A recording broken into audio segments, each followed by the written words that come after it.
mendekati hari kiamat, wa inna ma'ahu ma'an, si Dajjal ini membawa air,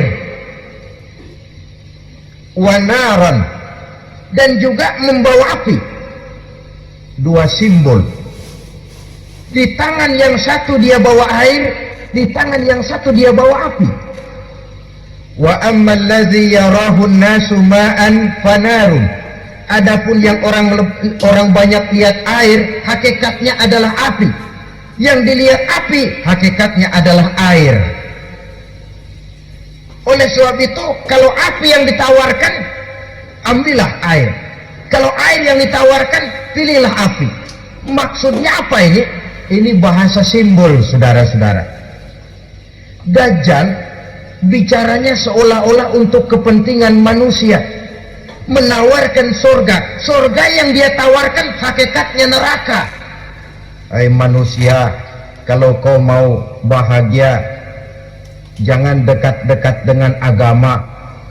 Sholat itu tidak efektif dan efisien, tidak produktif dari segi ekonomi itu. Menghadiri majelis taklim cuma buang-buang waktu. Tahajud, tasbih, tahlil, baca Quran, apa itu? Pekerjaan mubazir saja.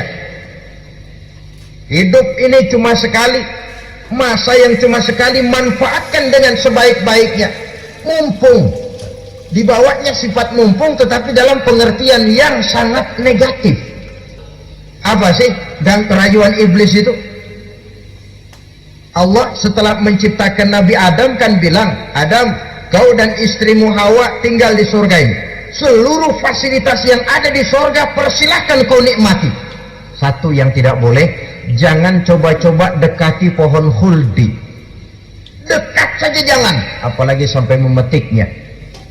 Datang Dajjal yang namanya iblis ini. Adam, kamu tahu nggak kenapa tidak boleh makan buah khuldi? Ya nggak tahu, pokoknya saya dilarang. Bodoh kamu, Dam. Khuldun artinya kekal. Kalau kamu makan itu buah, kau akan kekal di surga buat selamanya. Allah tidak kepengen, maka dilarang kamu makan buah khuldi. Kalau kau ingin kekal di surga, Adam, makan saja. Saya bicara begini ini untuk kepentingan kamu, Adam. Ini kan ciri-ciri Dajjal. Bicaranya sih seolah-olah untuk kepentingan Nabi Adam, hakikat sebenarnya menjerumuskan Nabi Adam supaya ingkar. Nabi Isa Al-Masih nanti akan turun lagi, tidak membawa risalah yang baru, tapi meluruskan risalah Islam ini yang telah banyak ditinggalkan oleh masyarakat.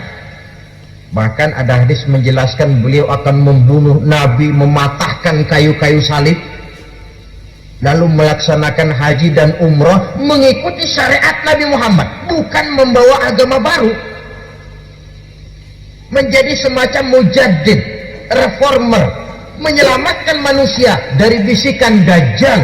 Bahkan ada riwayat yang menjelaskan bahwa Nabi Isa berhasil mengalahkan Dajjal, mengembalikan masyarakat manusia kembali kepada ajaran Islam yang datang dari Allah, dibawa oleh Rasulullah Sallallahu Alaihi Wasallam.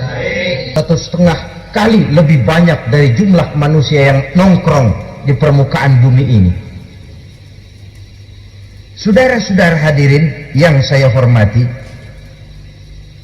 lalu saat mendekati hari kiamat, apalagi tandanya? Setelah Nabi Isa wafat, pada saat turunnya yang kedua kali, lalu Allah meniupkan angin sejuk. Semua orang-orang beriman, orang-orang baik wafat, sehingga penghuni bumi ini cuma tinggal lagi terdiri dari orang-orang kafir. Tidak ada lagi di bumi ini yang bisa mengucapkan Allah.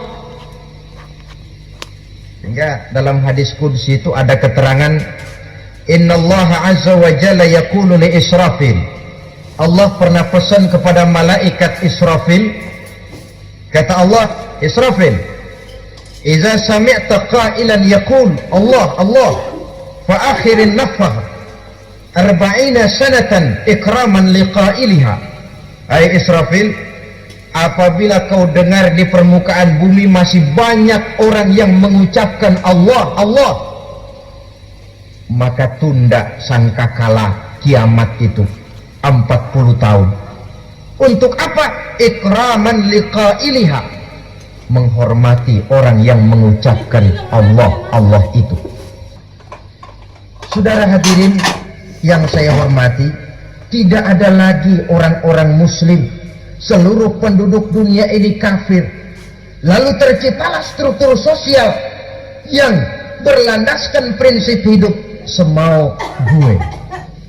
Bakal terjadilah prinsip di mana yang kaya menyantap yang miskin, yang kuat menindas yang lemah. Hidup sudah bagaikan di rimba belantara, berlaku hukum rimba. Siapa yang kuat dia yang menang, siapa yang lemah menjadi mangsa. Timbul kekacauan, maksiat merajalela, munkarat menjadi-jadi, sehingga isi bumi ini penuh dengan segala macam perbuatan dosa. Tidak ada perlunya lagi alam diperpanjang temponya. Datang saat yang sudah dijanjikan oleh Allah Azza wa Jalla, maka terjadilah yang disebut kiamat kubra. Maka manakala ditiuplah sangkakala, terkejutlah seluruh yang ada di langit dan seluruh yang ada di bumi. Bila saat kiamat datang, Allah perintah malaikat Israfil, tiup sangkakalamu. Ditiuplah sangkakala oleh malaikat Israfil. Yang akibat daripada tiupan itu, seluruh yang ada di langit, seluruh yang ada di permukaan bumi terkejut. Yang ada di langit siapa? Malaikat kan. Bayangin aja kalau malaikat kaget, apalagi kita. Terkejut seluruh makhluk yang ada di bumi, yang ada di langit mendengar suara sangkakala itu. Bunyinya tidak sanggup kita bayangkan dahsyatnya. Ledakan nuklir, ledakan neutron, belum apa-apa ketimbang bunyi sangkakala malaikat Israfil ini. Nah, lalu mendengar bunyi sangkakala ini, gemparlah makhluk, kacaulah alam. Bumi gempa, planet-planet bertabrakan, gunung meletus, air laut tumpah ke darat, angin topan bertiup, halilintar menyambar. Lalu semua yang bernama hidup mati total. Mati bareng tanpa persiapan.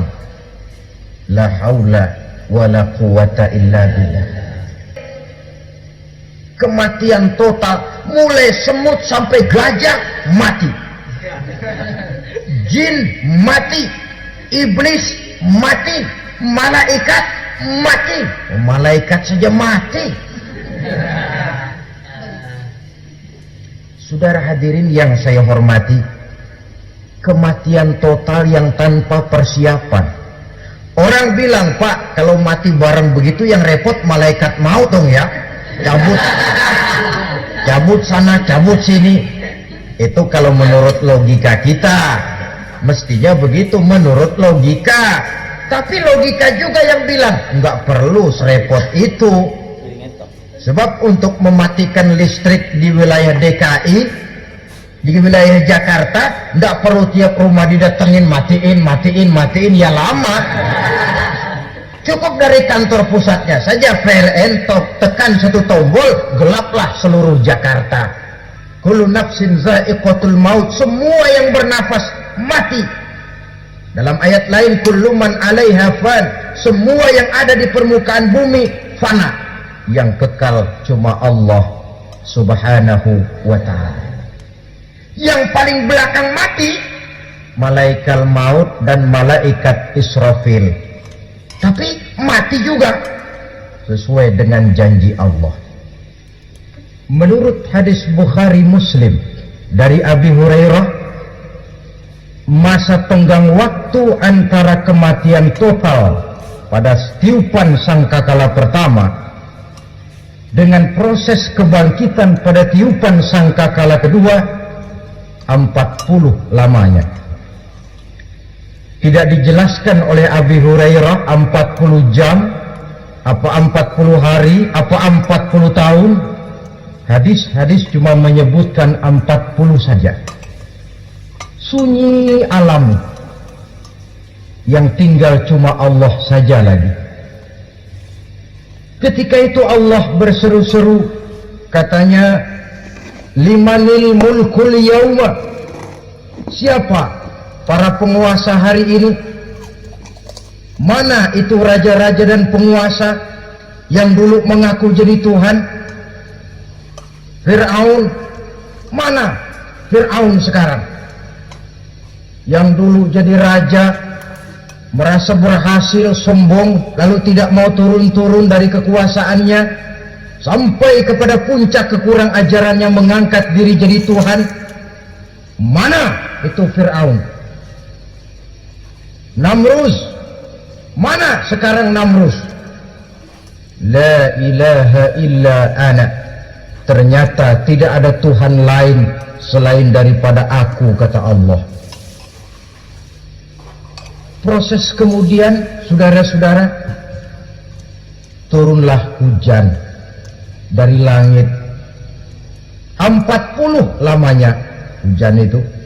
Tidak jelas juga 40 jam atau 40 hari. Setelah air turun membasahi, datanglah tiupan sangkakala yang kedua. Semua yang bernama mati bangkit dari kuburnya masing-masing. Ini yang disebut Yaumul Ba'tsi, hari kebangkitan. Allahu Akbar.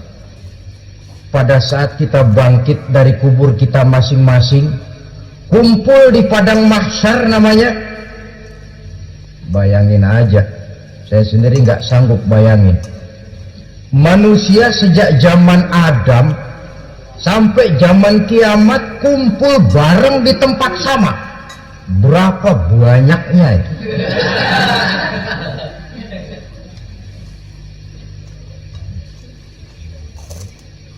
Dan yang luar biasa, menurut satu riwayat, pada saat bangkit itu, Masya Allah, roman muka kita berubah, disesuaikan dengan amalan kita waktu di dunia ini. Barang siapa yang waktu di dunia amalannya itu amalan tikus, di akhirat nanti dia bangkit dari kubur, mukanya seperti muka tikus.